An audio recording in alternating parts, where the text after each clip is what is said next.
See, this is the reason why I don't like the NBA. like this and the whole superstars jumping from team to team and linking up and making these super teams. This is the reason why I don't fool with the NBA like that. This is what I can't stand about the NBA. This whole draft lottery and this whole process, this whole tanking and trying to get rid of tanking process. Like, it's just newsflash. Teams still gonna tank. What's up, YouTube? Your boy back once again with another sport topic. And today we're gonna talk some basketball, Orlando Magic basketball. We're gonna talk about the NBA lottery, man. And like I just said, man, the NBA tries to do this thing to prevent teams from tanking. Newsflash, NBA. The Rockets trade away James Harden. They still tanked. We traded away Nikola, AG, Fournier. We still tanked. Teams are still going to tank. Like in the NFL, if you have the worst pick, if you have the worst record in the NFL, you have the first pick in the draft. If you have the seventh worst record in the NFL, you have the seventh pick in the draft. They don't throw ping pong balls and let them fly around. And you have the number one overall pick. You you almost made the playoffs. You were in the bubble, but you got the number one overall pick now. Like this, that whole notion is just stupid. It's just stupid. That's the reason why the NFL has parity, because you could instantly go from worst to first because you have it. Like, you can instantly go from worst to first because if you bad, you get the number one pick, you get the number two pick, you get a franchise changing player. That's the reason why forgot how many years it's straight now. But a team that finished worse in their division end up winning the division the next year. Like, or at least one team that finished worse in their division end up either winning the division or at the very least making the playoffs the following year. It happens year after year, sometimes multiple teams in the same season. That doesn't happen in the NBA. You normally have the same 16 teams make the playoffs, and you normally have the same teams in the lottery.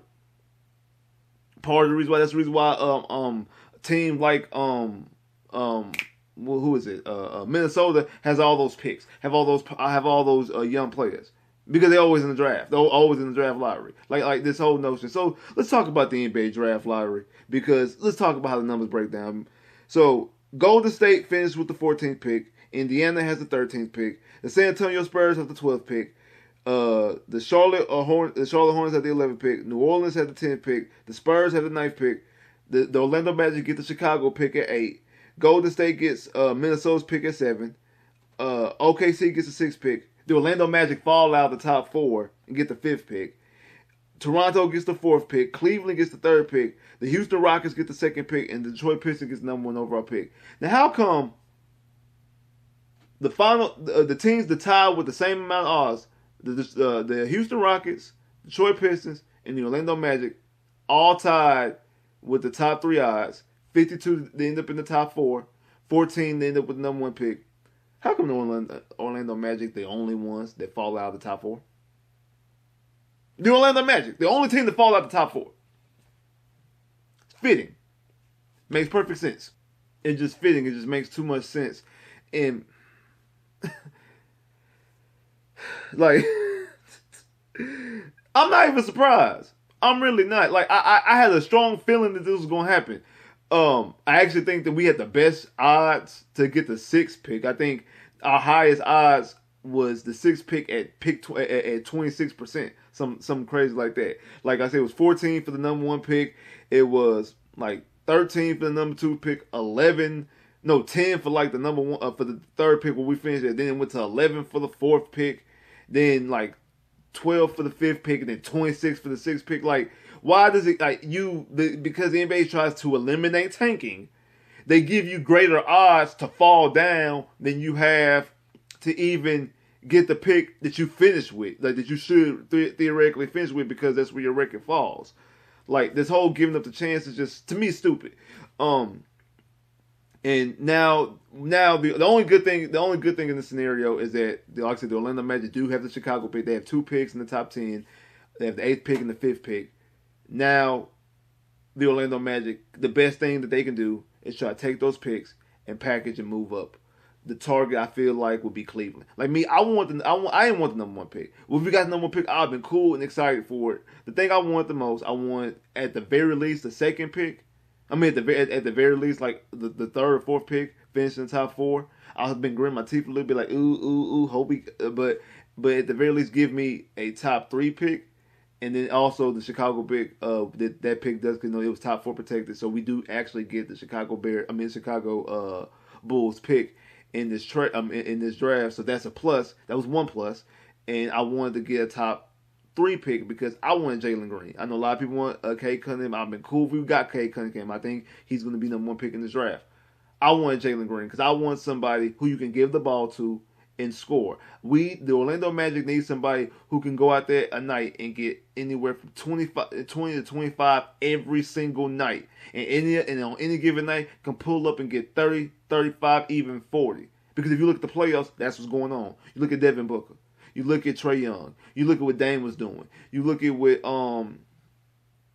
you look at what KD was doing. You look at these teams. You look at these scores on all these teams, and that's what it is. You see what Ja was doing. You see what Donovan Mitchell was doing. Like, if you want to be in that conversation, you want to be a consistent playoff team, and you want to compete for championships, you need that type of guy. That's just point blank. Period. You need that type of guy. All the teams in the playoffs, except for probably the New York Knicks, had a guy who could consistently go out there and get 20, 25 a night every single night. Everybody has one. Now, some of them might have been hurt, but everybody has one, at least one, that made the playoffs this year. And the Orlando Magic need that. Now, hopefully, you hoping maybe that either Chuma could become that guy, or RJ Hampton could become that guy, or Cole could become that guy. But you're really banking, hoping on chance, and you're really leaning at those guys because they're young. They were rookies this year. I know we drafted Chuma 2 years ago, but he was considered a rookie this year. They haven't played a full NBA season yet.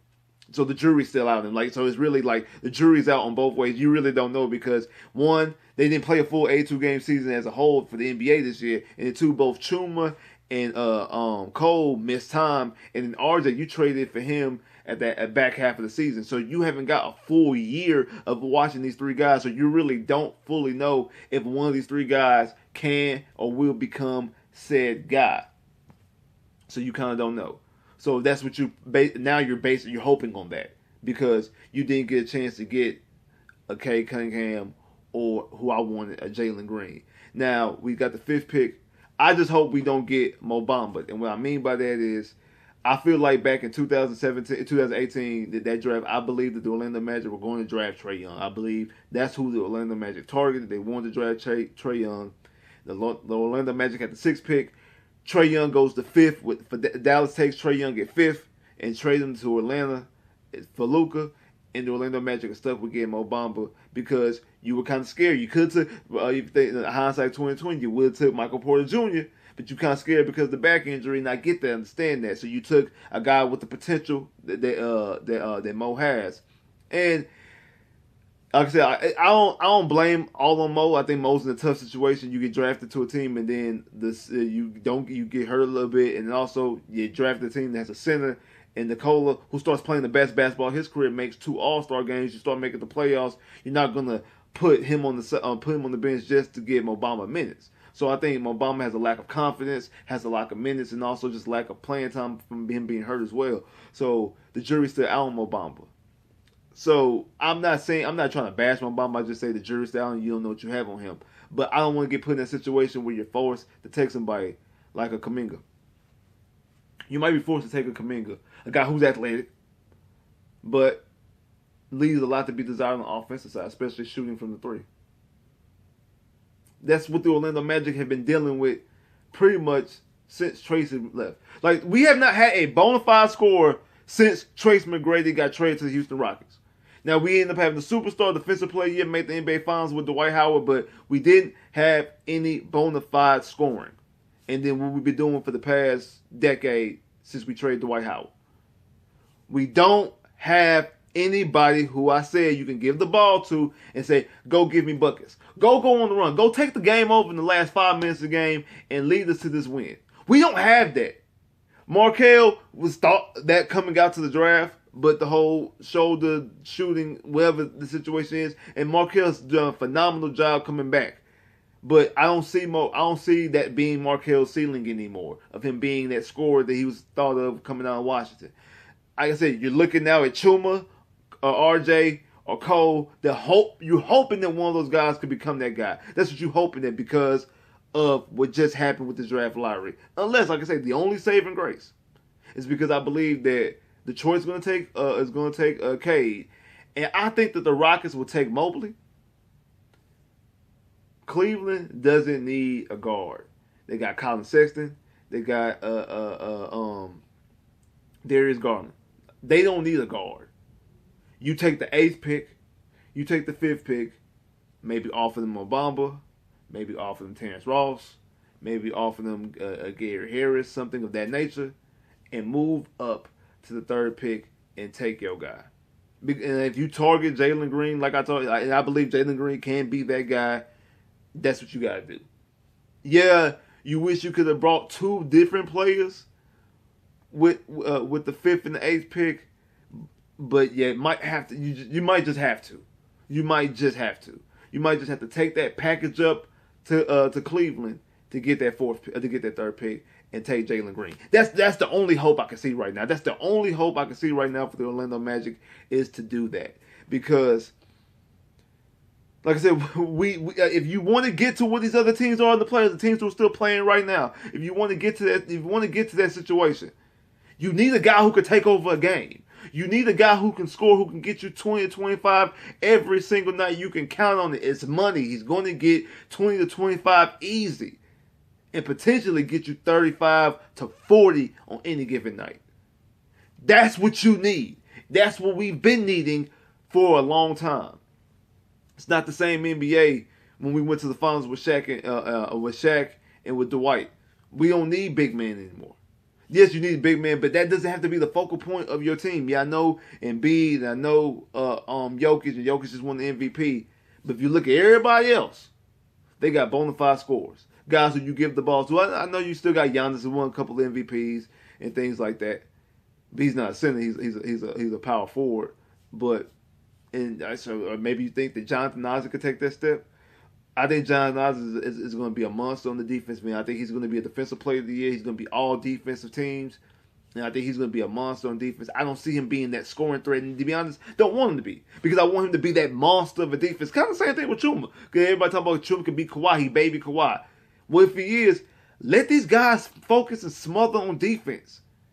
And let's get us a bona fide guy who can take the scoring pressure off of them. They can score baskets and buckets when they need to. But let them be the smotherers on defense, like how we made that run at the end of the 2019 the 2019 season when we finally got back into the playoffs. How we were the best defensive team after the All-Star break. Let's get back to that. So let's let Chuma and let's Jonathan Isaac and Markelle, who's good. I think all 3 of those guys can be all defensive players and be on all defensive teams. I think really probably Isaac and Chuma, the only guys who really can be defensive player of the years, and maybe it's a stretch for Chuma, but really damn sure with Jonathan Isaac, I see multiple defensive player of the years for him.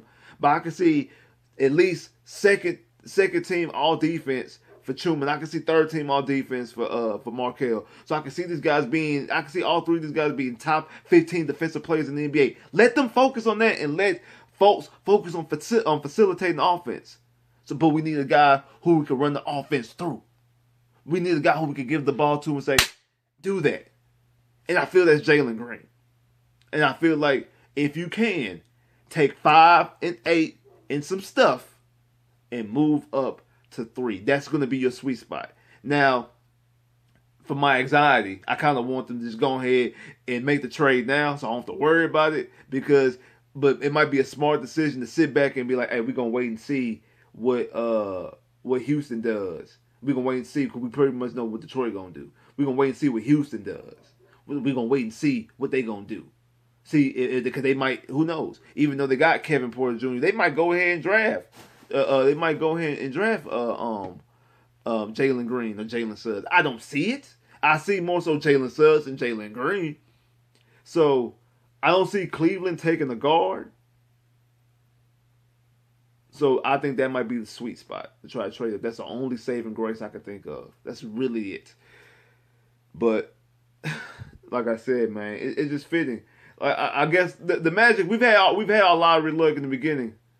In 92 and 93, we're getting Shaq and getting Penny. Then we backdoored and got Dwight in 04. We've used up our Magic. The Magic have used up they Magic. They've used up their lottery Magic.